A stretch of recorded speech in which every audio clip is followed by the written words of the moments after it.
You can typically find eucalyptus at your local florist or in your grocery store's floral department. I like to use baby blue eucalyptus because the stems are sturdy and it has a nice strong scent.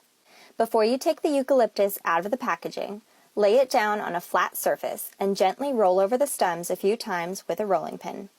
This helps release the essential oils to ensure a strong scent.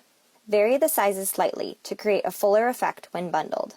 Remove any leaves around the bottom 3 to 4 inches of the stem. Arrange the eucalyptus into a loose bundle. Cut a length of twine and wrap it several times around the bottom of the stems. Secure it with a knot or bow. Thread another length of twine through the strands to create a loop for hanging. Loop the twine around your shower head and tie. The bundle should hang close to but not directly underneath the flow of water. Thanks so much for watching. I'm gonna go hop in the shower.